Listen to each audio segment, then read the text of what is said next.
Assalamualaikum warahmatullahi wabarakatuh. A'udzu billahi minasyaitonir rajim. Bismillahirrahmanirrahim. Alhamdulillahi rabbil alamin. Wal 'aqibatu lil muttaqin wala 'udwana illa 'alal zalimin. Asyhadu an la ilaha illallah wahdahu la syarikalah wa asyhadu anna Muhammadan 'abduhu wa rasuluh. Addal amanah wa ballaghar risalah wa nasahal ummah wa jahada fillahi haqqa jihadih wa tarakana 'alal mahajjatil bayda lailuha kanahariha la yazighu anha illa halik wa nusalli wa nusallim 'alan nabiyyil amin wa 'ala alihi wa sahbihi ajma'in. Subhanaka la ilma lana illa ma 'allamtana innaka antal alimul hakim. Rabbi shrah li sadri wa yassir li amri wahlul 'uqdatam min lisani yafqahu qawli, amma ba'd. Makasih kepada Tuan Pengerusi Majlis, Tuan Imam, Tuan Bilal, pengurusi serta ahli jawatan kuasa Surau Nurul Huda atau Surau Al-Huda, Surau Al-Huda, Taman Markisah. Dia mikrofon tak pandang okey. Dia tenggelam timbul. Okey. Tak okey. Okey. Okey ke KO? Okey ya. Baik, seluruh hadirin hadirat muslimin dan muslimat yang dirahmati Allah Subhanahu wa taala sekalian, alhamdulillah, sama-sama kita panjatkan kesyukuran kita kepada Allah Subhanahu wa taala kerana pada malam yang berbahagia ini kita dipertemukan dengan pertemuan yang diradai oleh Allah Subhanahu wa taala, kerana kita berkesempatan untuk berada di dalam majlis ilmu yang mana kita dapat menghidupkan sunnah Rasulullah sallallahu alaihi wasallam. Tuan-tuan, sunnah Nabi ni banyak. Biasa bila saya tanya orang apa itu sunnah Nabi, bila saya tanya apa itu sunnah Nabi, ada beberapa jawapan yang saya terima. Saya kata, okeylah, tambah-tambah zaman orang sambut maulid kan. Bila sambut maulid ni bukan sekadar nak ingat Nabi, ingat maulid Nabi aja. Kewajipan kepada kita untuk menghidupkan sunnah Nabi. Jadi bila saya tanya apa itu sunnah Nabi, rata-rata saya dapat jawapan, oh Ustaz, sunnah Nabi ni simpan janggut. Yang lain, sunnah Nabi ni pakai jubah, kan? Sunnah Nabi ni makan dengan 3 jari. Sunnah Nabi ni bersugi. Rata-rata saya dapat jawapan sunnah Nabi ni difokuskan kepada perkara-perkara sunat. Ya betul, sunnah Nabi betul, kita tak nafikan, tapi perkara-perkara sunat. Jarang saya dapat jawapan bila sebut sunnah Nabi ni yang merujuk kepada perkara wajib. Sedangkan ilmu tu sunnah Nabi dan ilmu tu wajib. Berdasarkan kepada hadis yang diriwayatkan oleh Ibnu Majah, talabul ilmi faridatun ala kulli muslim. Kata Nabi, menuntut ilmu itu wajib kepada setiap individu muslim. Wajib. Jadi maknanya bila kita sebut sunnah ni, kita duk anggap benda sunat je. Sunnah ni sunat, sunnah ni sunat. Sunat ni sebagai tambahan. Kita tak nafikan ya itu diperlukan, tapi dia sebagai tambahan. Hak wajib mana? Hak wajib tu, hak tu yang mula-mula patut di-highlight kan. Yang patut diambil berat dulu, hak wajib tu. Itu yang kata sunnah Nabi sallallahu alaihi wasallam. Jadi antaranya apa? Inilah majlis ilmu kita ni. Ilmu ni memang wajib. Al-ilmu imam al-amal. Ilmu itu pemimpin kepada amalan. Tuan-tuan dok perhati hari ni banyak sekali aliran-aliran pemikiran yang macam-macam hak kita jumpa. Macam-macam. Banyak aliran pemikiran yang sesat, banyak. Ajaran-ajaran sesat. Idea-idea yang mengelirukan, teori-teori konspirasi, macam-macam lagi lah hak kita duk jumpa ni. Tuan-tuan, sebab apa benda-benda ni makin meningkat, makin bercambah? Antara sebabnya lack of knowledge. Antara sebabnya kekurangan ilmu. Itu antara punca dia. Dan berani disebut dalam hadis Nabi SAW. Nabi kata, hadis daripada Anas bin Malik. Dia kata, la uhaddithannakum hadithan. Aku nak cerita kepada kamu satu hadis Nabi. Sami'tu Rasulullah SAW yaqul, aku dengar sendiri Nabi SAW yang bersabda. Apa Nabi kata? Min asyratis sa'ah an yaqilla al-ilmu wa yadhhar jahlu. Daripada tanda-tanda kiamat, inna min asyratis sa'ah, sesungguhnya daripada tanda kiamat, ilmu makin berkurang, jahil makin berkembang. Ini. Sedangkan kita sambut Maulid tak tahu. Tapi tidak ada peningkatan ilmu yang sepatutnya ada. Akhirnya kita hanyut. Dan ilmu tu lah ni, orang kata ustaz, ada yang sebut saya ustaz, dia kata, Allah lah, bukan susah nak dapat ilmu. Di hujung jari je. Google je. Tuan-tuan, hak dalam Google tu bukan ilmu lagi, itu baru maklumat. Kita kena beza maklumat dan juga ilmu. Kena beza. Sebab tu dipanggil al-khabar imma yahtamil al-sidq atau al-kadhib. Sesuatu perkhabaran, satu maklumat tu dia ada dua. Mungkin betul, mungkin salah. Mungkin benar, mungkin palsu. Jadi ilmu tu macam mana? Ilmu tu adalah pengetahuan sebenar terhadap satu perkara. Baru jadi ilmu. Maknanya maklumat sampai itu bukan ilmu lagi. Sebab kita tak tahu sebenar ke tak sebenar. Kita kena analyze dulu, kita analisis dulu, kita tengok dulu, kita timbang dulu. Kita lihat dalam konteks Quran dan sunnah Nabi SAW. Baru kita tahu ni betul ilmu ke tidak. Kalau kita tak timbang dari sudut ilmu, kita terima je maklumat yang sampai, hanyut kita, hanyut. Tuan-tuan, kita kata hanyut dalam mencari kebenaran. Sesat di jalan yang terang. Jalan terang tapi sesat lagi. Sebab apa? Sebab dia anggap betul dah. Dia duk anggap betul, tapi orang punya tak betul. Ramai jenis macam ni, tuan-tuan. Dia anggap betul tapi tak betul. Pasal apa? Pasal dia ikut-ikutan tanpa ilmu. Dia nampak sikit, nampak macam cantik, dia ikut. Tetapi rupanya cantik itu hanya perhiasan luaran saja, bukan hakikat yang sebenarnya. Banyak contoh. Saya nak bagi contoh satu. Sebelum itu malam ni kita nak sembang santai je sebenarnya, kan? Jadi kalau siapa-siapa ada soalan nak tanya, saya alu-alukanlah. Sebab biasa kuliah saya akan buka soalan. Sebab saya tak suka cakap seorang. Cakap seorang ni syok sendiri bercakap je. Umpah nak dengar tak dengar pun tak tahu. Kadang kata ustaz cakap benda yang sama ya. Kan? Malas dengar lah. Okey, tak apa. Oleh demikian, saya tak nak saya syok sendiri, saya cakap seorang. Jadi maknanya, kalau tuan-tuan dan perempuan ada persoalan nak tanya, kok dah ada something rasa macam tak puas, rasa nak tanya, atau rasa masih lagi keliru, atau ada masih lagi buntu, atau perlu pada penjelasan, maka saya alu-alukan. Lagipun pengurusi sebut tadi, ustaz lah malam ni pukul berapa pun tak apa. Saya ingat sampai pukul 11.30 atau pukul 12 kot rasa. Pengurusi dah bagi lampu hijau dah. Kan? Dia kata pukul berapa pun tak apa. Jadi pukul 12 Tuan-tuan, dengar pukul 12 tu rasa Allah duk dak Jadi siapa-siapa yang nak tanya soalan, saya buka melalui talian WhatsApp ataupun SMS. Jadi malam ni kita buat program kita ala-ala tanyalah ustaz di TV3. Biar tahu, jangan keliru. Jadi tuan-tuan tak payah telefon, tuan-tuan hantar dalam WhatsApp saja. Sebab kalau telefon pun tuan-tuan akan menang telefon. Hak biasa telefon Haji Tukinon, Cik Omar Abdul Majid. Itu yang Mamu. Kalau Penang ni seorang tu je ada telefon. Mamu. Tak mana? Tu rumah dia. Kenal nak Mamu? Mamu Napiah. Tak kenal. Belah pulau lah. Dia belah pulau. Dia seorang je rasanya duduk telefon belah Penang ni. Jadi tuan-tuan kalau ada soalan, tuan-tuan WhatsApp pada saya ataupun SMS kepada saya di talian 019 324 1364. Saya ulang sekali lagi, siapa-siapa ada soalan, anda boleh WhatsApp ataupun SMS kepada saya di talian 019 324 1364. Jadi diumumkan talian dibuka sekarang.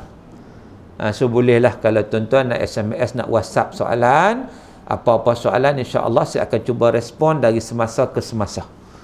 Yang penting kita nak something malam ni kita boleh bincang yang boleh faham apa yang saya nak sampaikan, dan juga boleh kita kata menjelaskan kekeliruan kalau wujud, supaya apa? Supaya kita nak sebut tadi, kita nak something itu biarlah kita mengetahuinya dalam konteks ilmu, supaya kalau kita pegang tu, kita pegang dengan betul. Sebab dalam masyarakat hari ni macam-macam hamai kat kita. Informasi ni banyak. Bab mimpi jumpa Nabi. Oh, lately ni banyak orang. Saya ada interview ada beberapa orang ni. Dia mengaku mimpi jumpa Nabi. 3 kali dia kata jumpa Nabi. Saya tanya dia, pernah baca tak kitab Syama'il Muhammadiyah? Tahu kan kitab Syama'il kan? Syama'il Tirmizi kan? Oh, dia kata, Ustaz, saya tak tahu. Tu kitab Arab, saya tak mengaji Arab. Okeylah. Pernah tak belajar tentang bagaimana rupa bentuk Nabi? Nabi muka macam mana? Nabi rambut macam mana? Pernah tak? Pernah mengaji tak benda ni? Oh, dia kata tak pernah. Kau tak pernah, macam mana tahu haklah mimpi itu Nabi? Macam mana tahu haklah mimpi itu Nabi? Oh, dia kata hati saya kata itu Nabi. Oh, senang sangat lagu tu. Ini yang kita kata kadang-kadang iblis masuk ni, allazi waswisu fi sudurin nas. Ni. Dia duk main pusing-pusing dalam hati kita kan, duk menghiasi kononnya betul, tapi tak betul pun. Sebab tu kita kena kenal, kena belajar. Kau tak belajar macam mana nak tahu? Tu kata-kata kena ada ilmu. Kan? Ada orang tanya, bukankah Nabi syaitan tak diserupai Nabi? Oh, dia tanya. Betul? Dalam hadis Nabi, Nabi kata marra'ani fil manam faqad ra'ani. Siapa yang tengok aku dalam mimpi, kata Nabi, sesungguhnya betul dia tengok aku. Sebab apa? Fa inna syaitan la yatamathalu bi. Karena syaitan tidak boleh menyerupai diriku. Baik, itu clear, hadis itu clear, tak ragu. Nabi kata siapa yang tengok aku dalam mimpi, betul dia tengok aku. Sebab syaitan tak boleh menyerupai diriku. Tapi kita kena ingat, syaitan memang tak boleh menyerupai Nabi, tapi dia boleh menyerupai orang lain dan mengaku sebagai Nabi. Kalau orang yang tak kenal Nabi, nampak tak? Dia kena tak kat situ? Dia kena dengan tipu daya syaitan. Ini masalah. Kan? Sebab tu pernah ada orang yang sebut dengan saya, dia jumpa Nabi dalam mimpi. Saya ucap tahniah, bagusnya, alhamdulillah, tahniah lah. Macam mana kamu nampak Nabi dalam mimpi kamu? Dia pun cerita, saya nampak Nabi pakai songkok dengan kain pelekat. Oh, ni Nabi Taman Markisa ke apa kan ni? Pakai kain pelekat pula, siap dengan songkok lagi. La ilaha illallah. Jadi maknanya dia tak nak bezakan, dia duk ingat hati dia kata Nabi situ. Ilmu yang dapat membezakan yang mana betul, yang mana tak betul. Sebab tu dalam hadis Nabi kata man salaka tariqan yaltamisu fi ilman sahalallahu lahu bihi tariqan al-jannah. Siapa yang melalui satu jalan yang padanya dituntut ilmu, Allah akan mempermudahkan baginya jalan ke syurga. Pasal apa? Pasal dia tahu jalan ni betul, ni jalan tak betul.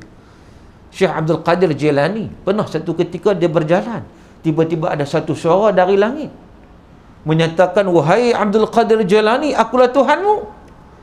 Oleh kerana kamu, maqam kamu sudah berada tinggi di sisiku, dihalalkan bagi kamu yang diharamkan kepada orang lain. Syekh Abdul Qadir ambil kasut, dia balik, oi setan yang nak tipu aku. Pasal apa? Pasal Syekh ni orang ada ilmu. Kalau kita main suara lagu tu kembang semangkuk, aku ni hebat rupanya. Dia main siap main dalam mimpi lagi, beritahu aku lagu ni. Ini masalah tuan-tuan. Bila tak ada ilmu, mudah sangat diperdaya oleh iblis dan syaitan. Senang-senang. Sebab tu syaitan tak takut pada kaki ibadat yang tak ada ilmu. Dia tak takut. Senang je dia nak perdaya. Senang je. Dia nak perdaya senang je. Sebab tak ada ilmu. Sebab itu mula-mula Islam ni, dipanggil Islam ni agama ilmu, dan Islam memerangi sebarang bentuk kejahilan. Hidup kita kena tahu itu sunnah Nabi yang wajib hak kita nak kena buat. Supaya kita dapat tahu mana jalan hak betul, mana jalan hak salah, mana jalan ke syurga, mana jalan ke neraka. Supaya kita dapat mempersiap diri kita untuk cari syurga Allah dan menjauhkan kita daripada neraka Allah Subhanahu Wa Taala. Tuan-tuan yang dirahmati Allah. Sebab tu kita dah lihat hari ni, bila tidak ada ilmu, jadi macam-macam. Akhir zaman ni, duduk cari Imam Mahdi. Duduk cari Imam Mahdi. Tak payah cari sampai masa dia main lah. Kita tak dituntut untuk cari dia, tetapi kita dituntut dengan hukum hakam syarak yang kita kena siapkan diri kita. Seorang sahabat tanya Nabi, Bila kiamat? Nabi tak jawab soalan tu. Sebaliknya Nabi tanya, apa persiapan kamu untuk kiamat? Itu apa yang kita nak buat sebenarnya. Tuan-tuan, sebab tu dalam hadis Nabi sebut apa? Nabi kata, kun urdu aliman au muta'alliman au mustami'an au muhibban wala takunil khamisah fatahlik au kama qala. Nabi kata, jadilah kamu orang yang alim, orang yang berilmu. Tu nombor satu. Nombor satu tu kena berilmu betul-betul. Nombor dua, muta'alliman, menuntut ilmu. Kamu jadi orang yang menuntut ilmu. Yang nombor tiga, mustami'an, ni dengar ilmu, dengar ilmu. Nombor empat, muhibban, cinta kepada ilmu. Jangan jadi golongan kelima. Nak kata berilmu pun tak, menuntut ilmu pun tak, dengar pun tak, cinta pun tak. Benci lagi ada. Ada orang benci, tuan-tuan. Tak suka. Dia perangai Abu Lahab. Perangai Abu Lahab. Walaupun dia seronok dengan kelahiran Nabi, tapi dalam masa yang sama, bila Nabi bawa Islam, dialah paling awal yang menolak Islam yang dibawa oleh Nabi SAW. Ada orang memang dia tak suka pada ilmu. Tuan-tuan, ada satu surau dia cerita pada saya. Lama dah ni, dulu. Dia cerita, pernah satu ketika ni wujud dalam kawasan mereka. Ada orang memang, orang kita, dia tak suka pada ilmu ni, tahap memang betul-betul tak suka punya. Sampaikan bila orang buat kuliah kan, speaker kadang kuat sikit lah kan. Kau seorang Melayu kan, dia tak kisahlah, tapi dia tak boleh, dia tak puas hati. Dia kata, apa mereka ni? Dia pergi potong wayar speaker. Dia bukan takat tak suka, dia pergi potong wayar speaker. JK suruh mesyuarat, tak apalah, sabarlah, kita ni nak JK kena sabar.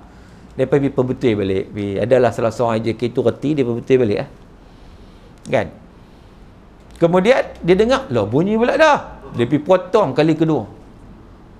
JK sabar. Nak jadi JK kena sabar kan. Tak apalah, pergi sambung pula. Tengok-tengok, sambung tak apalah, dia potong tu sambung kan. Bunyi pula. Tiba-tiba dia tak puas hati juga. Dia pergi potong kali ketiga. Kali ketiga bukan takat dia potong, dia pergi bakar wayar tu. JK tak apa, kita pergi sambung. Pergi sambung tak boleh lah. Pasal kawan JK pun takat mana ilmu dia sikit ya. Ilmu dia pasal wayar-wayar ni, elektrik ni. Lebih-lebih aku tak kerti. Dia kata, kalau guna aku tak kerti, kena panggil TMB lah. Panggil orang yang berkeahlian, panggil TMB mai. TMB tengok-tengok, dia kata, ni bukan sikitnya rosak ni. Nampak sikit, tapi dia habis semua. Kena buat lain, wiring semua kena buat lain. Kos dia 50 sampai 60 ribu ringgit. Terkejut, mereka terduduk loh. Kita duduk Sabak lama ni, rupanya sampai lagu ni buat macam mana ni? Ada kata, jom kita pergi rimbuk dah. Jangan. Jangan buat satu keputusan yang menyalahi undang-undang. Tak apalah, lagu ni lah, ambil keputusan, buat report polis. Kita ikut saluran undang-undang, buat report polis. Buatlah report polis.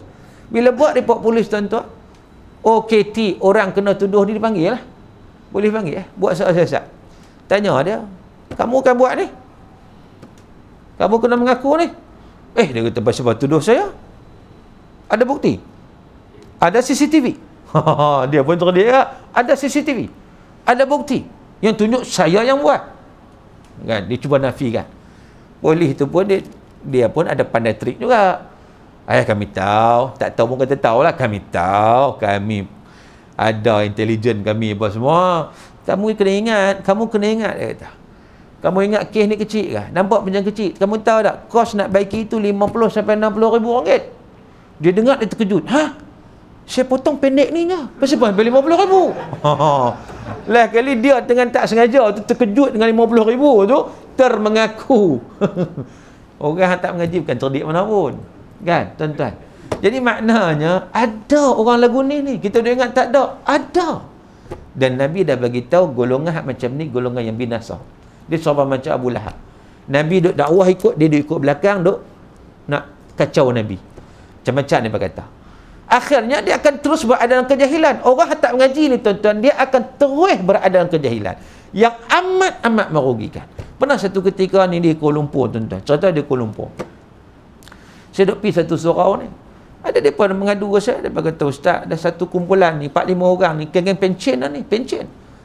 Tapi mereka satu ya, bab semayang ni, 5 waktu tak pernah tinggal di surau ni. Subuh dia main. Kan senang nak main subuh tu, tapi dia boleh sampai. Lohak dia main, asar dia main, maghrib dia main, isyak dia main. Pasal apa? Pasal dia pencen.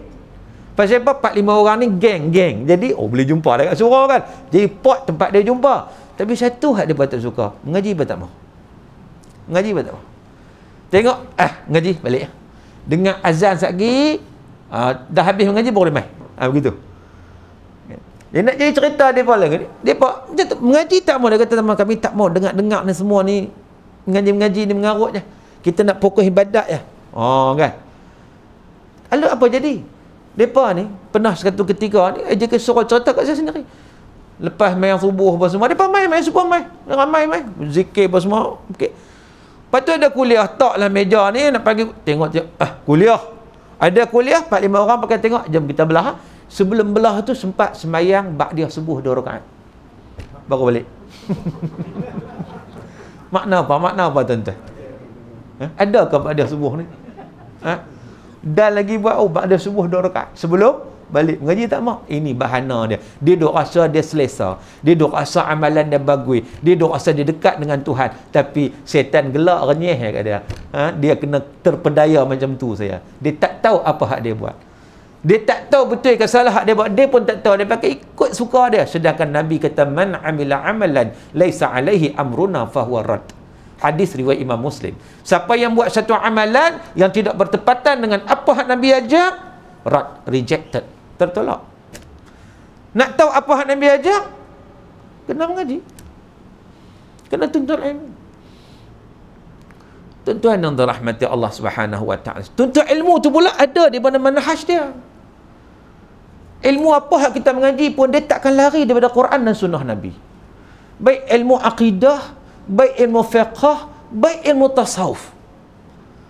Jangan kata ada setengah ilmu batin ni, dia tak campur Quran. Dia asas dia Quran sunnah tu mesti ada. Dia punya kekuatan tunjang dia duduk kat situ. Pernah saya jumpa, ni pengalaman saya. Saya jumpa ada seorang ni, dia belajar tarikat, tuan-tuan. Saya minat tarikat. Saya duduk Syria dulu, memang saya terlibat banyak dengan tarikat dan juga tarikat tasawuf lah. Di Syria banyak. Kalau tuan-tuan pernah pergi Syria, tuan-tuan tahu macam mana dia punya perjalanan tarikat. Dan saya pernah kaji satu-satu tarikat. Hak mana okey, hak mana KO ada belakang. Ada, hak okey pun ada, hak tak okey pun ada. Kan? Dia ni, dia belajar satu tarikat tasawuf. Saya suka lah. Saya minat lah. Dia sembang dengan saya. Saya pun minat. Saya kata belajar kat mana? Dia cerita, dia belajar kat Ceras. Dekat Ceras. Satu kiai dia kata. Satu kiai ni. Dia kata, alhamdulillah lah, sejak saya belajar ni, hati saya bersih. Dia kata. Kami belajar untuk membersihkan hati. Memang tujuan kita, tuan-tuan, benda yang paling penting lah hidup kita apa? Kalau anggota kita ni, yang paling penting apa? Hatilah kan? Sebab Nabi kata, idza salahat, salahal jasadu kullu, wa idza fasadat, fasadal jasadu kullu. Kalau baik, seluruh individu tu akan baik. Kalau dia ada masalah, benda ni ada masalah, seluruh individu tu ada masalah. Apa dia? Nabi kata hati. Jadi kalau hati baik, insya-Allah dia akan memberi kesan kepada luaran yang baik. Tapi kalau hati itu ada masalah, maka dia juga akan memberi kesan pada luaran yang ada masalah. Jadi bila kawan ni cerita dia mengaji untuk membersihkan hati, membaikkan hati, saya jadi minat. Saya kata kat dia, mengaji macam mana?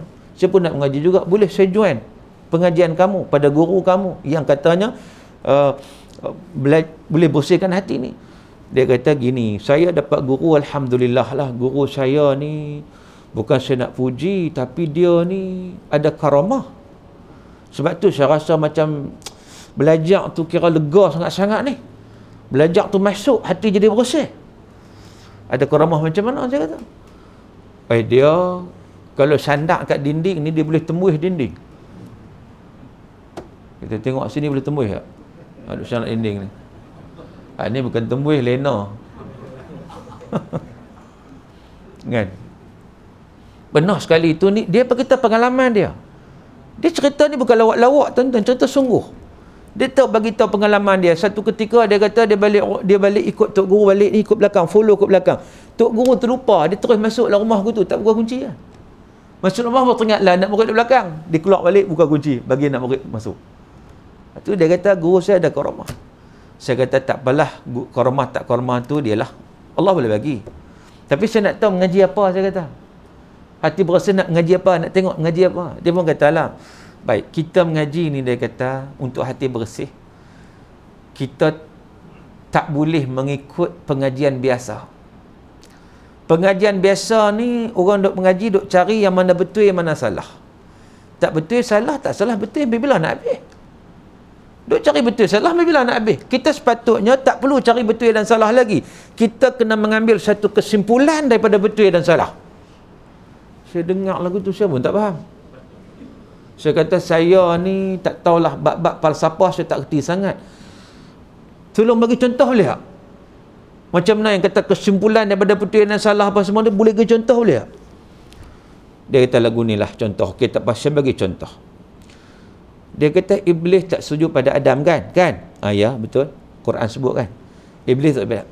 Perbuatan iblis itu betul ke salah? Dia tanya saya. Saya terus jawab, salah. Spontan jawab, salah. Dia kata, saya kasih pesan tadi, jangan cepat cari betul yang salah. Tu saya kata, nak jawab apa? Dia tak sujud pada Adam. Salah lah. No. Saya nak bagi tahu contoh kepada awak, dia kata, supaya awak faham.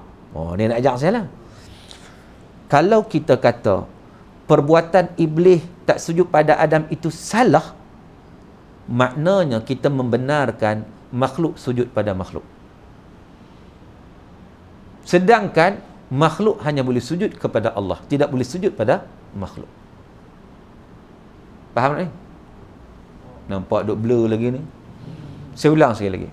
Dia kata, kalau kita menyatakan perbuatan iblis tak sujud pada Adam itu sebagai salah, seolah-olah kita membenarkan makhluk sujud pada makhluk.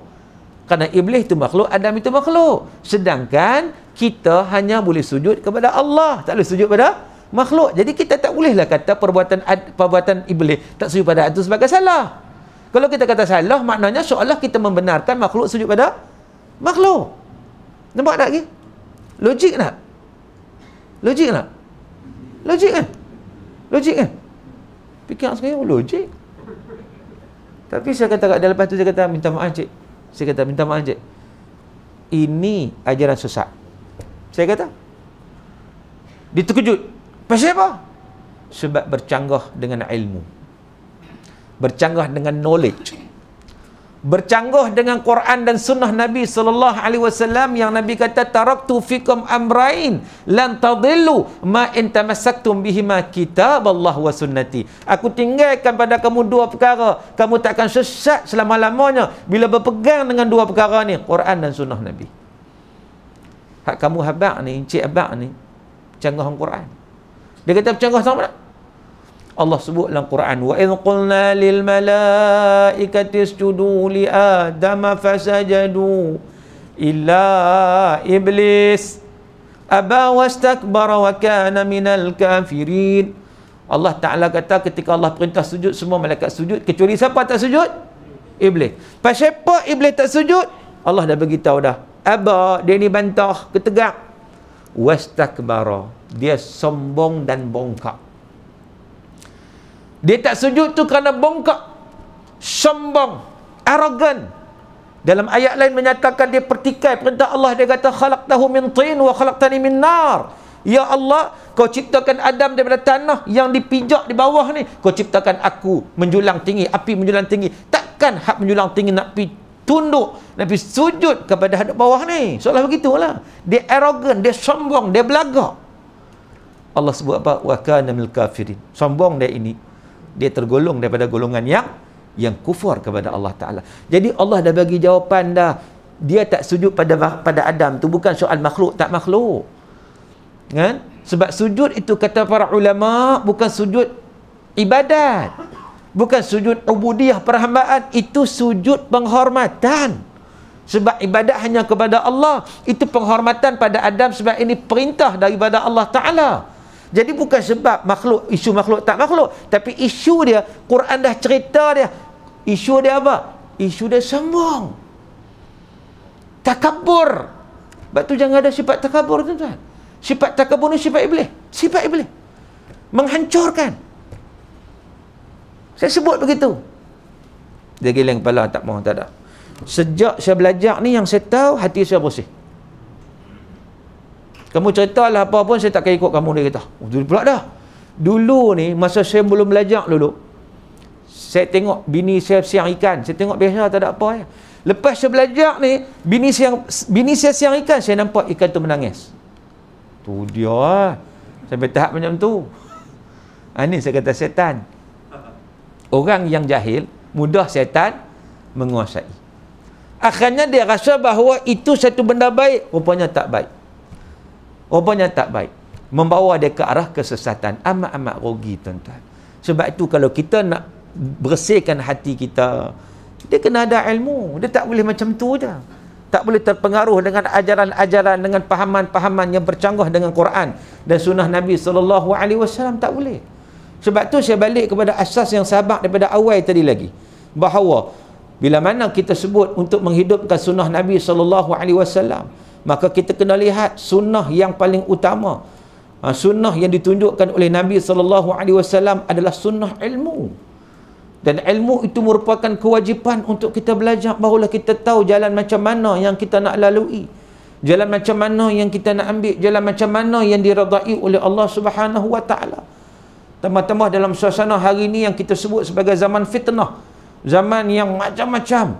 Kita pun tak tahu mana satu betul, mana satu salah, dengan dalam maklumat yang sampai kat kita dalam WhatsApp, kadang hadis palsu pun ada, macam-macam.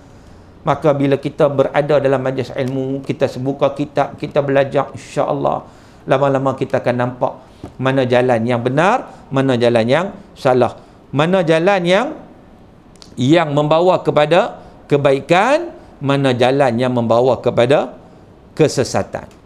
Tuan-tuan yang dirahmati Allah Subhanahu wa taala sekalian. Maka dengan sebab itu, satu perkara yang perlu kita ambil perhatian adalah untuk kita benar-benar memastikan supaya kita berada dalam suasana yang berilmu. Baik, ada soalan yang masuk, saya terima dulu sebelum saya nak teruskan lagi. Assalamualaikum Ustaz. Waalaikumsalam. Nak tanya berkenaan saf solat rapat-rapat yang tidak dibenarkan oleh pemerintah ulil amri. Masa ulil amri pun tak stabil, boleh bertukar dalam waktu pandemik pula tu. Bab hadis adakah titik. Oh, ni nak marah sangat nampak ni. Kan? Biasa tak boleh rapat, tuan-tuan. Itulah saya kata, kita jangan tengok YouTube sahaja. Jangan tengok kepada teori-teori konspirasi sahaja. Kita kena berpandukan kepada ilmu. Paling-paling tidak kalau kita tak tahu pun, fas'alu ahla dzikri in kuntum la ta'lamun. Tanya orang reti kalau kamu tak reti. Baik, saya nak ajak tuan-tuan bagi faham sikit bab solat rapat ni. Merapatkan saf, kan? Fa inna tasfiyatus sufuf min tamamis salah. Merapatkan saf itu adalah sebahagian daripada kesempurnaan salat. Okey? Dan rapat saf ni, saya nak tanya, wajib ke sunat? Wajib ke sunat? Tu tak ni jawab. Ada jawapan pertama, sunat. Yang lain? Takkan nak pergi ABC juga kot. Dia mudah aja. Kalau kita tak rapat, batal tak sembahyang kita? Tak kan? Tak batal. Makna dia sunat lah. Bab rapat sah ni, saya duk tengok orang Arab dengan orang Melayu menang orang Arab. Orang Arab menang lagi. Kalau kita sembahyang, kita tak rapat dululah sebelum PKP kan. Sebelum pandemik. Kalau kita tak rapat lagi, dia tarik kita nak rapat tau. Mana pasal tak? Orang tepi Mekah kan, kalau pergi sembahyang, dia tarik bagi rapat. Orang Melayu dah, orang Melayu baru nak rapat, dia jarang. Baru nak rapat, dia tolak. Kau kena kaki, dia tak mau. Kan? dia tak selesa. Rapat saf itu min tamamis salah, iaitu kesempurnaan salat. Maknanya digalakkan. Jumhurul ulama, majoriti ulama, majoriti menyatakan bahawa sunat. Kalau kita tak rapat saf, mayang kita sah tak? Sah. Tapi kuranglah pahala sikit. Kan? Baik. Itu isu pertama. Dah masuk betul insya-Allah? Masuk lagi? Ha? Oh, tak bagi bunyi lah. Dengar macam bunyi kat mana tadi? Baik. Macam tu juga. Kalau kita duduk dalam saf, oh, tu betul-betul bunyi tu. Baik. Sekarang masuk waktu isyak lah. Okey. Kalau masuk waktu isyak, kita bagi laluan dulu lah untuk azan isyak dikumandangkan. Jadi insya-Allah jangan ke mana-mana, kita akan sambung selepas ini insya-Allah. Jadi kita bagi laluan dulu untuk azan isyak dikumandangkan. Dipersilakan untuk azan isyak. Sekarang kita sambung. Azan dulu. Baik, tuan-tuan muslimin dan muslimat yang dirahmati Allah Subhanahu wa taala sekalian. Balik pada perbincangan kita tadi. Tentang apa? Tentang saf. Sebab itu disunatkan kita, kalau kita mari dalam saf ni, kita duduk belakang seorang-seorang. Bila kita takbir Allahu Akbar, kita pun tarik orang depan mai supaya duduk dengan kita. Tu pun nak tarik kena tengok orang juga lah, hak reti. Hak tak reti dia alih gitu ya.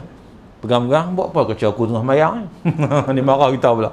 Aku kan disunatkan. Tapi kalau kita tak buat, kita sembahyang seorang-seorang. Belakang ni kita tak ada sah, kita seorang je. Sah tak sembahyang kita? Sah tak?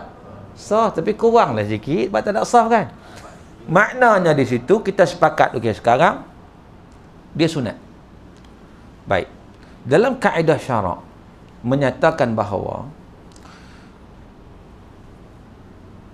dar'ul mafasid muqaddam min jalbil masalih. Menolak kemudaratan itu lebih diutamakan daripada menarik kemanfaatan. Ad-darar yuzal, mudarat mesti dihilangkan. Bila mana adanya pandemik COVID-19, maka itu merupakan satu mudarat. Dan mengikut pakar-pakar perubatan menyatakan boleh dihilangkan mudarat ini bila berada jarak 1 meter. Kalau dekat, maka mudarat itu akan berlaku. Dia boleh kena pada siapa saja. Maka di sini ada dua kemungkinan. Kita nak ambil manfaat dengan rapat ke, atau kita nak tolak kemudaratan dengan kita duduk jarang. Maka di sinilah para ulama kita menggunakan kaedah yang saya sebut tadi, iaitu dar'ul mafasid muqaddam min jalbil masalih. Menolak kemudaratan bila bertembung mudarat dengan manfaat, kita utamakan menolak kemudaratan dulu daripada mengambil manfaat. Kita tak nafikan rapat saf itu sangat-sangat manfaat. Tetapi bila ada mudarat, maka mudarat itu diutamakan untuk menghilangkan mudarat. Maka di sini datangnya fatwa. Datang fatwa ni bukan daripada ulil amri. Ulil amri ataupun kita sebut para pemerintah ni, dia ambil daripada majlis fatwa. Dia bukan buat sendiri, dia pun tak erti, dia pun tak tahu. Dia hanya melaksanakan undang-undang. Fatwa ni dia tak laksana undang-undang, dia bagi fatwa aja. Jadi bila refer pada majlis fatwa bukan dia sendiri buat keputusan juga. Dia bincang semua dan dia juga mengambil pandangan-pandangan ulama yang lain juga. Satu dunia, tuan-tuan. Kita tengok hari itu satu dunia menerima konsep tersebut. Hatta Syekhul Azhar, ulama yang diterima satu dunia. Kalau kata Saudi kok orang tak terima kan? Ada sebahagian tak terima. Syekhul Azhar pun terima. Bahkan di seluruh dunia menyatakan pendapat yang sama. Takkan pokok ulama ni semua bodoh belaka, kita seorang yang cerdik. Itu kita boleh fikir kan. Dia benda ijtihad. Ini benda ijtihad. Sehinggalah pandemik ini dapat diselesaikan. Sebab itu kita lihat bila lama-lama dia makin Qatar dah rapat dah, tuan-tuan. Dah rapat dah. Lama dah, sebulan lebih tak silap saya. Depa hantar WhatsApp lagi kawan-kawan yang duduk di Qatar tu, saya tanya, rapat dah, alhamdulillah. Dah boleh rapat. Apa rahsia? Saya tanya rahsia. Kami alhamdulillah ada vaksin 100% dah, rapat dah. Nampak? Kita duk buat vaksin pun tak habis lagi, duk bergaduh tak habis lagi. Depa dah selesai lama dah, depa dah rapat dah. Kita ada jadi masalah sebab apa? Sebab macam-macam teori duk main lagi, lepas satu lepas satu. Ini vaksin ni teori Yahudi ni Dajjal. Ni idea Dajjal nak bunuh umat Islam. Tu dia. Kalau Dajjal nak bunuh umat Islam ni dengan vaksin ni, orang putih tak ambil lah, orang Yahudi tak ambil. Ni orang Yahudi bersusun ambil, tak kena mengena pun. Tuan-tuan, macam-macam teori sangat, dia berbalah tak habis. Akhirnya kita berada dalam keadaan macam tu juga. Sebab itu perkara ini kita rujuk kepada pakar, kita rujuk pada ulama kita. Mereka ni tuan-tuan, takkan mereka pun tak mau nak rapat, mereka nak juga rapat. Sebab itu disuruh cepat-cepat kita buat sesuatu pencegahan itu, supaya dengan pencegahan itu cepat-cepatlah kita boleh rapat. Dan banyak dah negara hari ini dah makin rapat dah. Dah selesai dah apa masalah di tempat mereka. Jadi inilah saya sebut bahawa Kena mengaji baru kita nampak. Kita tak membangkang, membuta tuli, tidak. Tidak. Tetapi ada fakta-fakta yang kita lihat. Yang mana di situ kita sebab benda adalah melibatkan ijtihad para alim ulama. Yang mereka itu bukanlah ijtihad tu atas dasar tangan kosong, kita kata tidak. Tetapi di atas ilmu. Kita ni kadang kita tak tahu, tak ada ilmu ni yang kadang-kadang suka kita yang nak kata apa. Assalamualaikum Ustaz, Waalaikumsalam. Sejauh mana bahaya golongan Wahabi? Apa perlu kita lakukan? Baik tuan-tuan, benda Wahabi tak nak habis tuan. Dia lagi ni, golongan yang ekstrim tak kira lah mereka menjenamakan golongan nama apa pun tak kira. Yang penting jangan ekstrim. Dalam Islam dia tak bagi ekstrim. Tak kira lah nama apa pun. Kalau dia buh nama dia, aku ni sunnah, tapi dia ekstrim, tolak. Kalau dia kata aku ni tasawuf, tapi dia ekstrim, tolak. Kalau dia kata aku mazhab Syafi'i, tapi dia ekstrim, mana dia bohong, maka kita tolak. Maka dengan sebab itu, kita lihat dalam konteks ilmunya, kalau seseorang itu ekstrim daripada ajaran Islam, maka kita kena tolak.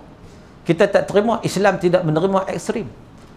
Ekstrim yang melampau, yang sampai tahap semua dia anggap bid'ah, semua bid'ah. Sampai benda khilafiyah pun bid'ah. Ni maulid Nabi pun bid'ah juga. Bubuk suara pun bid'ah. Saya pun pening kadang-kadang, apa mengikut mana bubuk suara bid'ah? Dalam Nabi tak nak buat. Nabi tak nak makan, itu je alasan dia. Nabi tak nak makan bid'ah. Kau setakat Nabi tak nak makan bid'ah, bukan bubuk suara Nabi tak nak makan, roti canai Nabi tak nak makan. Oleh kerana kamu kata bubuk suara tu bid'ah sebab Nabi tak nak makan, roti canai Nabi makan tak? Roti bom, roti sangkak burung ni makan tak? Hot dog ni makan tak? Nabi tak makan pun bid'ah juga ke tu? Sebab tu kita kena faham bab makan ni dia ada bab dia. Bab makan ni dia termasuk dalam bab al-adat. Al-aslu fil adat al-ibahah. Sesuatu asal dalam benda adat ni harus. Yang wajibnya apa? Kulu mimma fil ardi halalan thayyibah, itu wajib. Makan yang ada di atas muka bumi ni halal lagi baik. Itu kena ikut. Adapun kamu nak makan apa, itu selera kamu. Makanlah apa pun. Makanlah apa pun. Yang halal lagi baik, makanlah. Jadi maknanya tak tertakluk kepada apa yang Nabi makan baru boleh makan tak. Sahabat Nabi pun kena makan apa Nabi tak makan tak. Khalid Al-Walid makan depan Nabi, makan apa? Makan dhab. Tahu tak dhab? Dhab tu apa? Sebut bagi perhabis jangan bewak aja, bewak teringat makan ayam lah kau mahu. Dhab ni bewak pasir. Bewak pasir yang dia duduk di padang pasir, yang dia makan daun. Bewak ni. Dia boleh makan.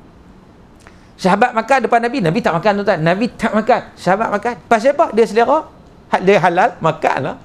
Bubuk suara tuan-tuan macam tu juga. Dia kata pasal apa? Persoalannya pasal apa buat 10 Muharram tak buat waktu lain? Saya nak tanya, dua-dua buat waktu bila? Raya. Nabi ajak tak dua-dua buat waktu raya?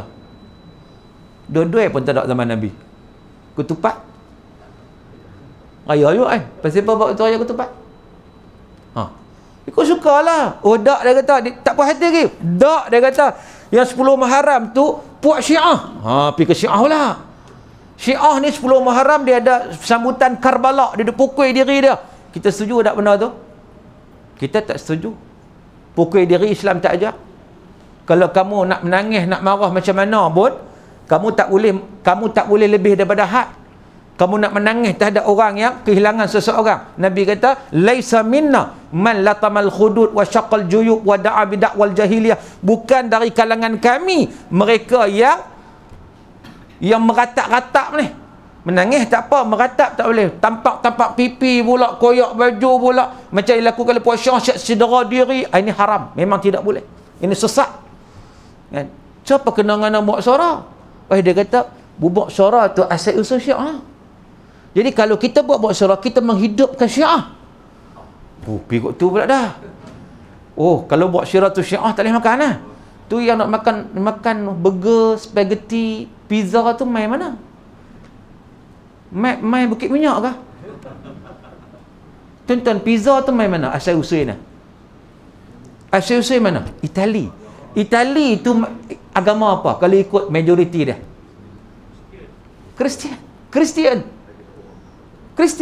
Bahkan di situlah ada satu, dekat Rom tu ada Vatican City. Vatican City ni macam kalau kita Mekah kan, tempat kiblat umat Islam. Vatican City itu merupakan tempat yang kiblat bagi Kristian Katolik. Di situ lah. Lepas tu tak boleh makan lah pizza. Hari-hari duk hentam pizza tu apa. Sebab tu kita kata, tak kisahlah asal-usul mana pun. Asal-usul mai daripada Syiah ke makanan tu, mai daripada Itali ke, mai daripada Barat ke, mai daripada mana ke, halal ke tak? Itu konsep dia. Halal ke tak? Kalau tak halal, kalau orang Melayu buat pun jadi haram. Kalau benda tu tak halal, tuan-tuan, walaupun yang buat tu orang Melayu sekalipun, tapi ada campuran benda yang tak halal, maka tetap jadi tak halal. Tetapi kalau yang buat tu orang putih, yang buat tu siapa pun, tapi dia punya kandungan dia halal, halal yang thayyibah, halal. Duk main kat mana pula bid'ah atau bid'ah. Sebab tu kadang-kadang saya sebut tadi, jangan ekstrim. Jangan ekstrim ni main daripada mana? Main daripada ilmu lah. Barulah kita tahu, oh lagu ni rupanya. Sebab tu saya nampak bahawa pertikaian-pertikaian, perbalahan-perbalahan yang berlaku pada hari ini, semuanya berpunca daripada masalah ilmu yang berlaku, menyebabkan banyak kepincangan-kepincangan berlaku. Akhirnya yang saya sangat-sangat sedih lagi apabila kita menyambut kita kata Maulid Nabi, seronok apa semua, tapi rupa-rupanya kita tidak menghidupkan sunnah Nabi. Sunnah Nabi ajak pada kita bukan balah, bukan bergaduh dah, bukan bersengketa. Sunnah Nabi ajak kita apa? Bermaaf-maafan, berkasih sayang, rahmat merahmati, belah kasihan. Itu yang Nabi ajak. Itu yang Nabi bawa. Kalau kita betul-betul sayang Nabi, kita kena buat yang tu, tuan-tuan. Kita kena bersatu padu. Perbezaan pandangan tu kita maafkanlah. Lagi mana tak bercanggah dengan akidah. Kan? Kita ajak kepada kebaikan. Kita bersatu padu. Jangan duk bergaduh sangatlah, bergaduh tak habis. Tak habis, tuan-tuan. Kita tengok Nabi SAW, Allah Ta'ala utuskan dalam keadaan Aus dan Khazraj perang, tuan-tuan. Perang mereka ni. Tapi Nabi bawa kasih sayang. Akhirnya Aus dan Khazraj jadi golongan yang disebut sebagai golongan Ansar. Ansar. Tuan-tuan, perang ni, perang bukan sikit-sikitnya. Kawan ni, keluarga kawan ni bunuh keluarga kawan ni. Keluarga kawan ni bunuh abang kawan tu. Tiba-tiba sekarang mereka nak bersatu duduk sekali. Agak-agak macam mana? Kalau kita ada kawan tu, keluarga tu bunuh adik-beradik kita, kita nak pergi baik dengan dia tak? Taubat 7 keturunan, kita sumpah habis. Kan? Aus dan Khazraj, mereka perang, bunuh biasa di kalangan mereka. Nabi bawa Islam, Nabi bawa kasih sayang, mereka boleh duduk sekali. Tukar 360 darjah sampai ke tahap sahabat di antara sahabat ni, hak disebut Ansar ni, dia punya sayang pada sahabat dia kerana Allah, dia berjaya melupakan segala persengketaan. Dia boleh bagi tahu lagi kat kawan dia, ana uhibbuka fillah, aku sayang pada kamu kerana Allah. Kalau kita jumpa orang yang pernah menyakiti keluarga kita, agak-agak kita boleh tak macam ni? Kadang kawan kita tak boleh. Tuan-tuan boleh cuba tengok kawan sebelah, cuba tengok kawan sebelah. Tengok kawan sebelah. Cuba tengok. Sebut, ana uhibbuka fillah, aku sayang pada kamu kerana Allah. Sebutnya. Berat nampak tu.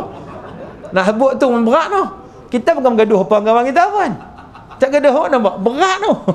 Kan? Tuan-tuan, Nabi bawa kasih sayang sampai tahap orang bermusuh boleh bersatu padu. Kita duk elok-elok nak bergaduh pasal apa?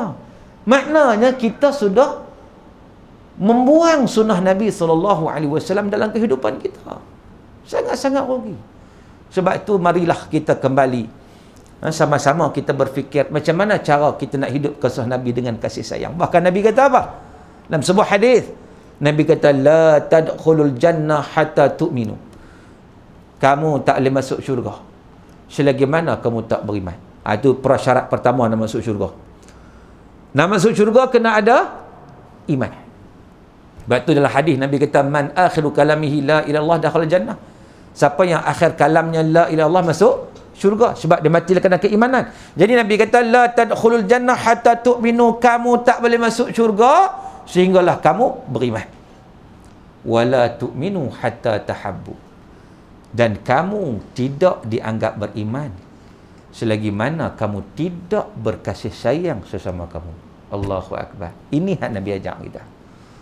Prasyarat nak dapat iman tu, sebab iman tu nak masuk syurga.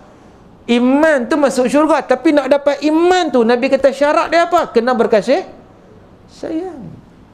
Betul, kalau bergaduh ni tuan-tuan, dia menyebabkan kita muflis di akhirat. Muflis. Naik je. Sebab tu tugas kita bukan sekadar kita memperbaiki hubungan kita dengan Allah. Tugas kita untuk memperbaiki hubungan kita sesama kita.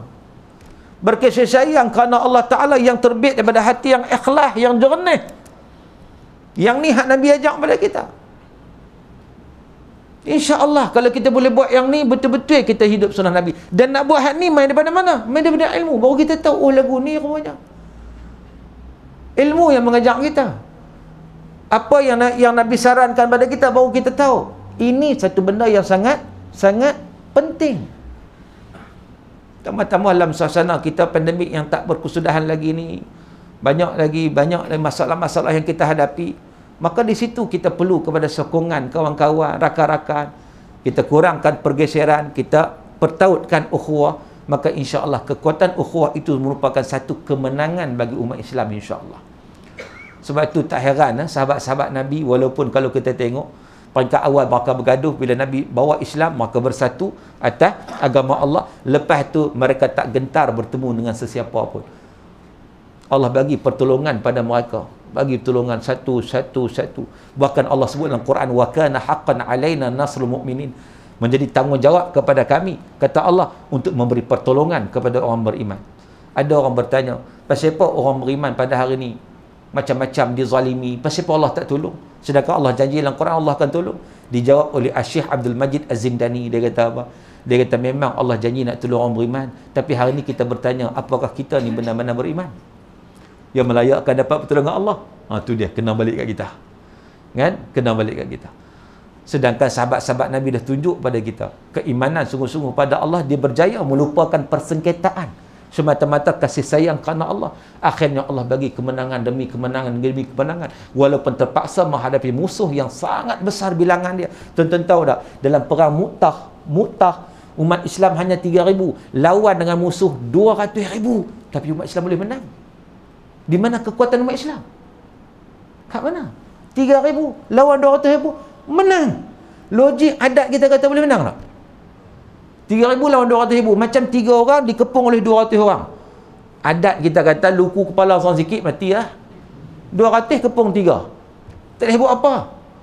Tapi umat Islam berjaya. Sebab apa? Sebab ada keimanan pada Allah, kasih sayang yang wujud di antara mereka. Allah turunkan rahmat yang berlimpah ruah, maka pada ketika itu mereka dapat mencapai kejayaan dan juga kemenangan. Baik tuan-tuan yang dirahmati Allah Ta'ala sekalian, jadi tugas kita di atas dunia ni adalah satu tugas yang kita kena usaha bersungguh-sungguh untuk melaksanakannya sementara hayat di kandung badan. Masa berlalu dengan begitu pantaslah hidup kita, yang mana kalau kita mensia-siakan waktu yang berlalu ni, dia sangat-sangat rugilah. Sebab waktu yang berlalu dia tak akan kembali lagi dalam hidup kita. Sebab tu saya teringat kepada apa disebut oleh Buya Hamka. Buya Hamka ni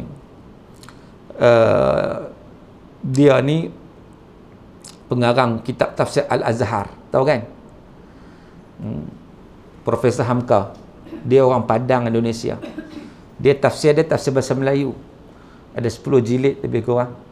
Hari ni orang cetak satu-satu pula juzuk, ikut juzuk satu juzuk mana ada 30 jilid hak baru. Dulu 10 jilid ya. Pustakaan Nasional Singapura tak silap yang cetak lah ni, ada cetakan baru lah, dia buat 30 jilid. Profesor Hamka ni dia orang Indonesia, tapi dia tulis kitab tafsir. Dulu saya rujuk juga masa saya bawa tafsir Al-Quran di IKIM dulu. Antara rujukan Melayu, rujukan Melayu tak banyak. Yang lain saya rujuk Qurtubi, Tabari, Ibn Kathir, Az-Zamakhsyari, Al-Kashaf, Ibn Ashur, Tahrir wa Tanwir, Al-Maraghi dan pelbagai lagi. Tapi hak Melayunya antaranya Amr Al-Athir, Sun Haji dan juga tafsir Al-Azhar. Memang tafsir dia ni kadang sebab dia orang Melayu, jadi banyak dikaitkan dengan suasana-suasana orang Melayu. Cuma saya nak sebut, dia ada satu puisi yang menarik yang saya pernah baca. Ada, kalau tuan-tuan tengok memang ada, yang mana dia memberi satu komen terhadap kehidupan kita. Dia kata manusia yang masa yang berlalu dengan begitu pantas menipu kita yang terlena. Itu dia punya tajuk dia. Tajuk dia terlena. Dia kata masa yang berlalu lah hidup kita ni menipu manusia yang terlena. Terlena macam mana? Kita ni kadang-kadang tak ada hala tuju pun. Bertangguh banyak. bertangguh. Kata nak sedekah, duk tunggu tangguh-tangguh, kata nak sedekah waktu pagi, sampai petang tak sedekah lagi. Tak apa, orang ni nak baca Quran, duk kata orang ni baca Quran, tiba-tiba 2 hari tak baca lagi. Kan? Jadi kata Buya Hamka, gitulah masa berlalu dalam kehidupan kita, dalam keadaan kita tak sedap, umur kita dah meningkat. Dalam keadaan kita masih lagi duduk pada takut yang lama. Sedap umur kita 30. Lepas tu pula naik 40. Lepas tu pula naik 50. Lepas tu pula orang panggil kita Tok Wan, Tok Nek dah. Kan? Sedap malaikat maut sudah berada di hadapan kita. Tengok-tengok, ya Allah, amalan kita tak seberapa. Macam mana kita nak bertemu dengan Allah? Waktu tu malaikat maut nak cabut nyawa kita. Kita meraung, kita menangis, kita merintih, kita meratap, dan kita minta kepada Allah, ya Allah, tolong lewatkan sedikit ajalku, ya Allah. Waktu tu kita akan minta, dan benda ni dirakamkan oleh Allah dalam Quran. Allah sebut dalam surah Al-Munafiqun, orang nak mati dia minta, laula akhartani ila ajalin qarib, ya Allah, tolong ya Allah, lewatkan sedikit ajalku, ya Allah. Sebab apa? Sebab dia nak minta sikit supaya dia dapat melakukan kebaikan. Fa as-saddaqa wa aku minas salihin, ya Allah, aku nak bersedekah dan aku nak jadi hamba-Mu yang saleh. Lalu berapa banyak lagi masa yang kamu perlukan? Berapa banyak lagi tahun yang kamu nak mengulangi siang, malam, pagi, petang, dalam keadaan kamu masih melakukan perkara yang sama? Maka kalau Allah bagi 1000 tahun pun, kata Buya Hamka, bagi 1000 tahun pun pada manusia, tak akan memberi apa-apa kesan kalau dia tetap termasuk di kalangan orang yang lena. Jadi maknanya kita jangan lena. Kita kena sedap, kita kena bekerja, kita kena berusaha. Kita bukan sekadar tuntut ilmu, tapi kita nak beramal dengan ilmu yang kita laksana, yang kita ada. Sebab itu antaranya tadi pengurusi sebut kat saya tadi, bahawa dia minta saya war-warkan tentang apa? Tentang bumbung surau yang sedang nak dibuat pembaikan. Jadi tuan-tuan, kalau kita nak sumbangkan sebagai satu usaha yang kita tak akan menyesal, jangan sampai kita nazak tu, Allah ceritalah nazak tu orang dia akan menyesal, terutama kalau dia tak ambil manfaat untuk bersedekah masa hidup. Sebab tu dia minta, laula akhartani, ya Allah, tolong postponekan sikit ajal aku. Minta postpone tu untuk apa? Untuk sedekah ya. Sebab dia nampak bahawa sedekah ni pahala sangat-sangat besar. Kau tak ambil peluang tu, sangat-sangat rugi.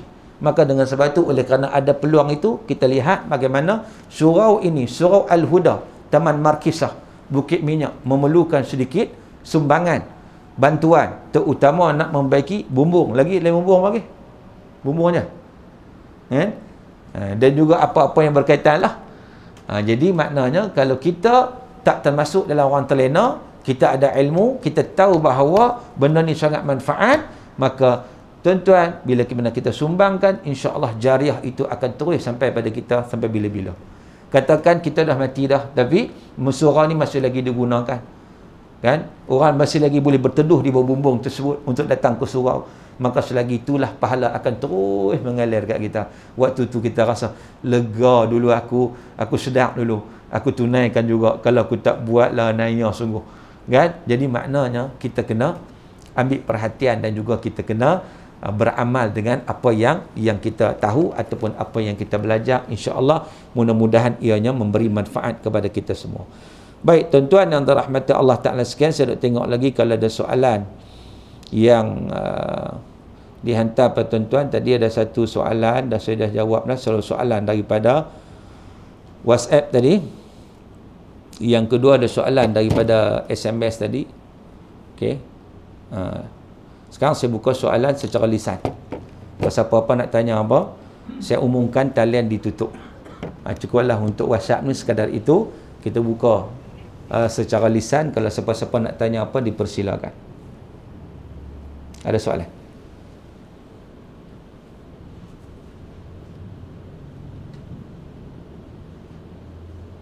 Ya, silakan.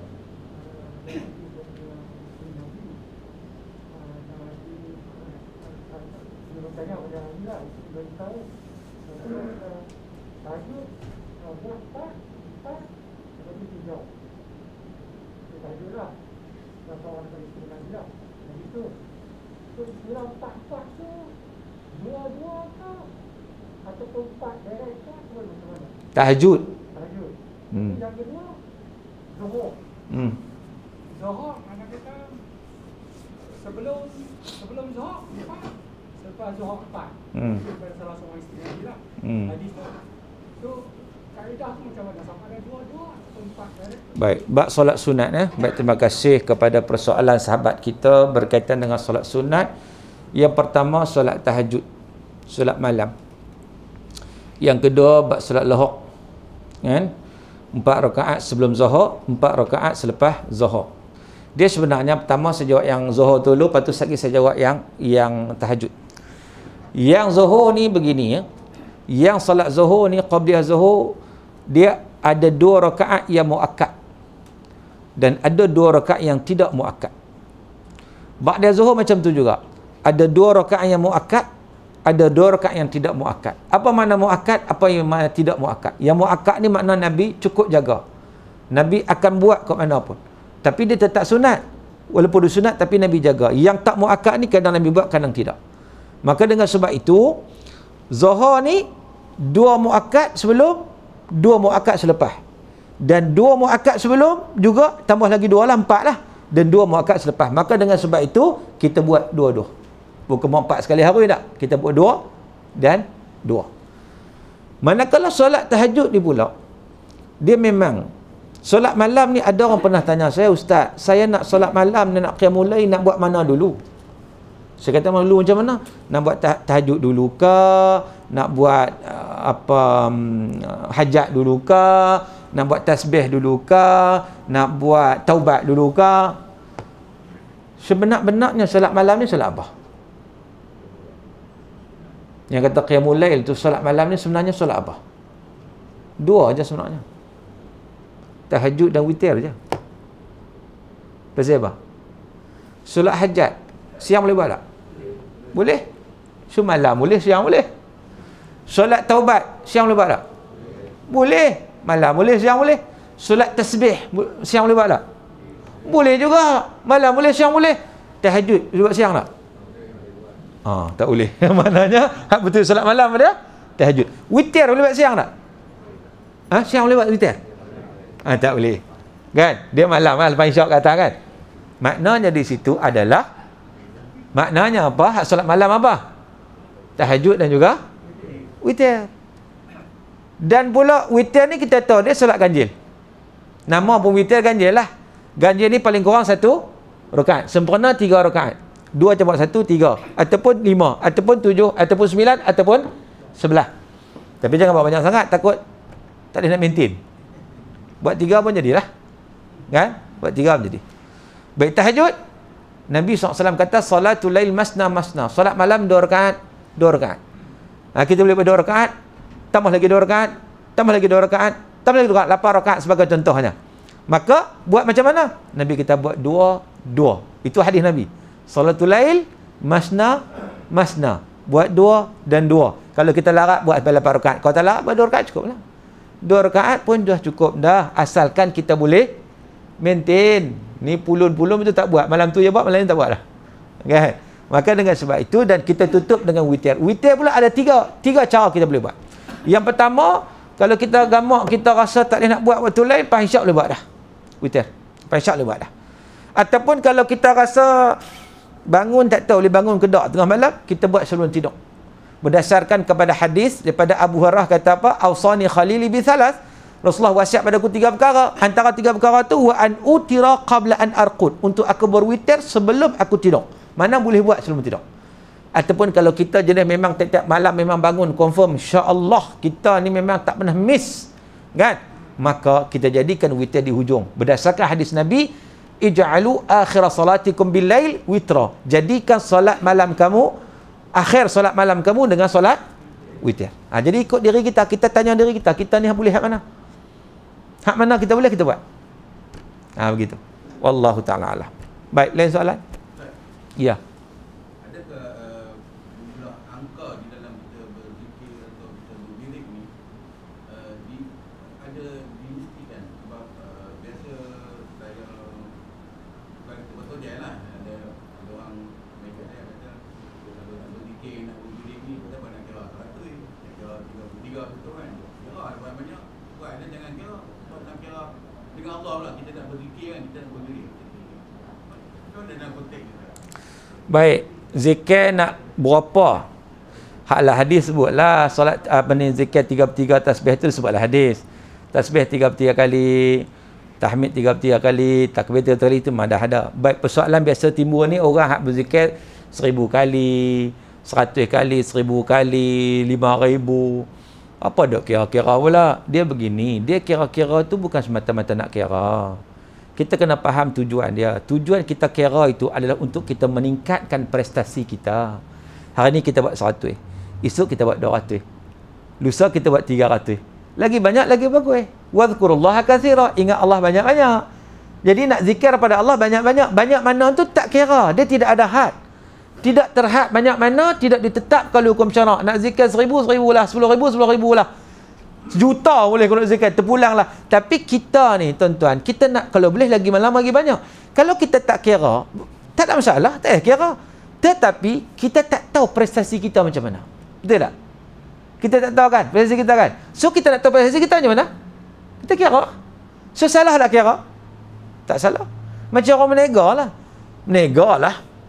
Lepas tutup kedai, dia kira tak? Pasal apa dia kira? Pasal nak tengok prestasi. Hak mana laku, mana tak laku. Cuba dia tak kira biar-biar lah. Kalau mana pun agak-agak dia semakin okey, semakin tak okey. Kan? Jadi itu termasuk usaha kita. Pandai-pandai tak ada masalah. Benda ni memang tidak ada larangan dalam hukum syarak pun. Kan?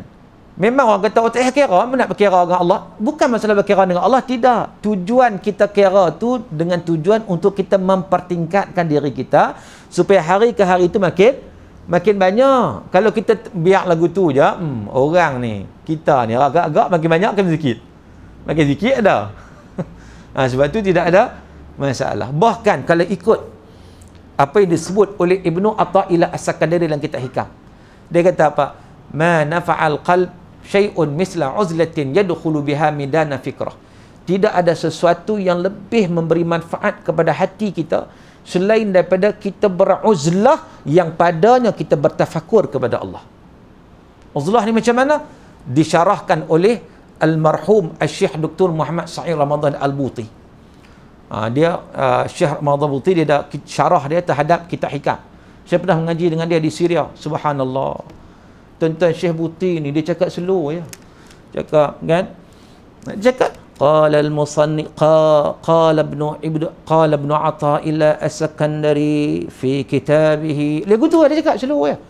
Masjid dia 2 tingkat. Orang penuh mengaji ni tu dia. Pulun semua. Kalau kita bercakap gitu pakai lena semua. Maknanya sudah nampak depa ni orang nak mengaji. Depa mai tu nak mengaji. Walaupun tok guru ni cakap slow, lembut. Kita dengar lagu tu terayun-terayun. Tak, dia siap tulis lagi. Satu hikmah tu berjam dia cerita. Berjam dia cerita. Orang tak lari, tuan-tuan. Sebab apa? Sebab mereka ni main nak mengaji. Kita nak mengaji ke tak? Main tengok lah ustaz ni cerita macam mana? Syok tak syok? Syok tak syok? Tengok lah syok tak syok? Dia kan nak kira ilmu hadis cerita tu, nak kira syok tak syok. Saya nak cerita Ibn ni Syekh Buti dia syarah kepada Hikam tu. Dia kata apa? Apa maksud uzlah? Uzlah ni kita menyendiri kan. Dia kata kita boleh uzlah tiap-tiap malam. Macam mana? Sebelum tidur kita ambil 15 minit.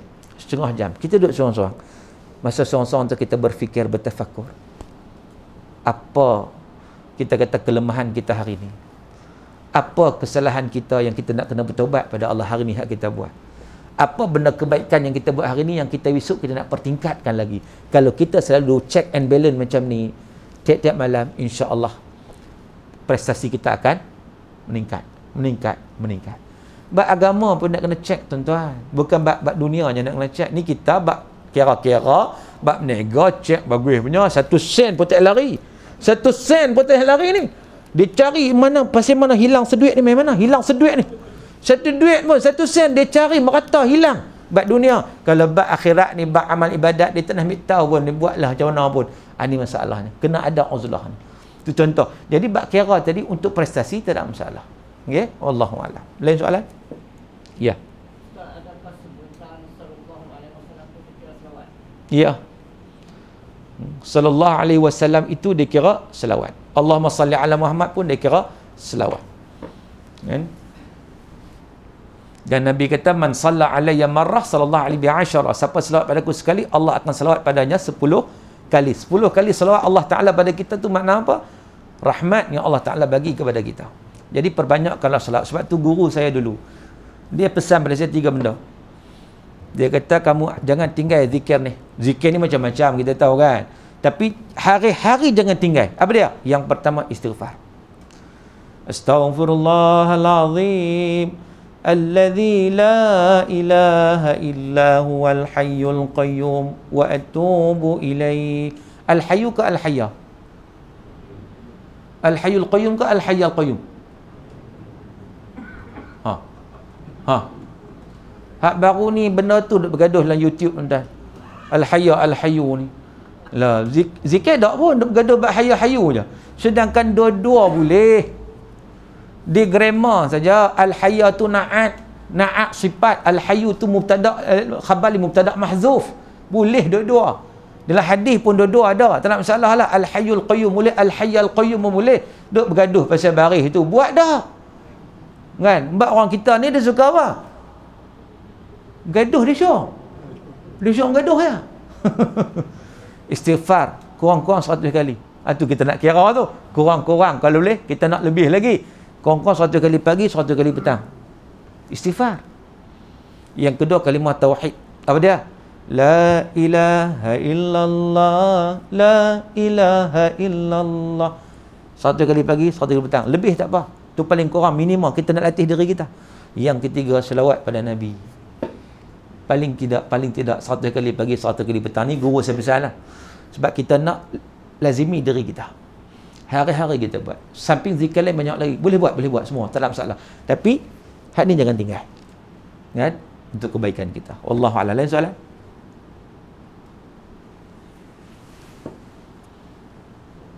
Soalan kita buka sampai pukul 11 malam.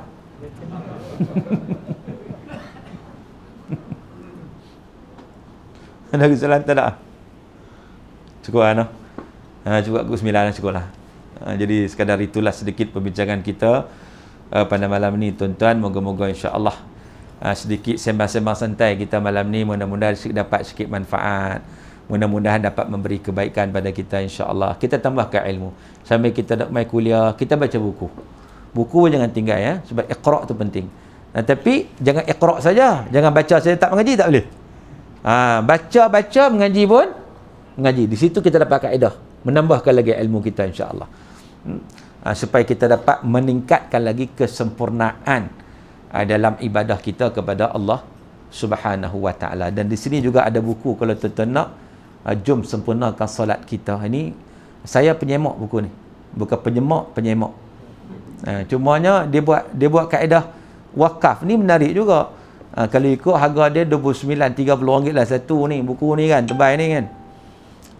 Tapi dia buat wakaf macam mana? Dia penerbit bagi tahu saya dia jual 350. Apa tujuan dia? Satu kita untuk kita, satu kita wakaf kat surau ke, kita wakaf kat masjid ke, kita apa bagi kat kawan ke, bagi kat jiran ke. Dia buat lagu tu. Bagus juga saya kata. Kan yang pentingnya kita nak tambah ilmu. Yang penting ilmu tu dan kita bagi orang baca pula. Orang baca kita dapat pahala sebab kita yang memberi. Kan? Dia beramal pula maka pahala itu akan terus sampai kepada kita. Jadi sama-samalah kita menambah ilmu yang pentingnya dan niat kerana Allah Subhanahu wa taala, bukan nak nunjuk-nunjuk aku ni ada ilmu lebih daripada orang, jangan tuan-tuan. Habis pahala kita kalau kita nak tunjuk-tunjuk kononnya akulah. Ada orang dia belajar nak hujah dengan orang. Dia belajar tu dengan tujuan apa? Dia boleh berhujah dengan orang. Buang masa ya tuan-tuan. Kan? Maka dengan sebab itu jadilah orang yang belajar lillahi ta'ala, ikhlas sungguh kepada Allah, maka di situ dia akan mendapat manfaat yang sangat-sangat banyak. Wallahu ta'ala alam tuan-tuan. Sekadar itu sahaja perbincangan kita pada malam ini. Moga-moga sedikit perbincangan kita diberkati dan dirahmati oleh Allah Subhanahu wa ta'ala. Apa yang baik itu datang daripada Allah. Salah silap saya pemaaf. Sekian aqulu qawli hadha wa astaghfirullahal azim li wa lakum wa billahi taufiq wal hidayah. Wassalamualaikum warahmatullahi wabarakatuh.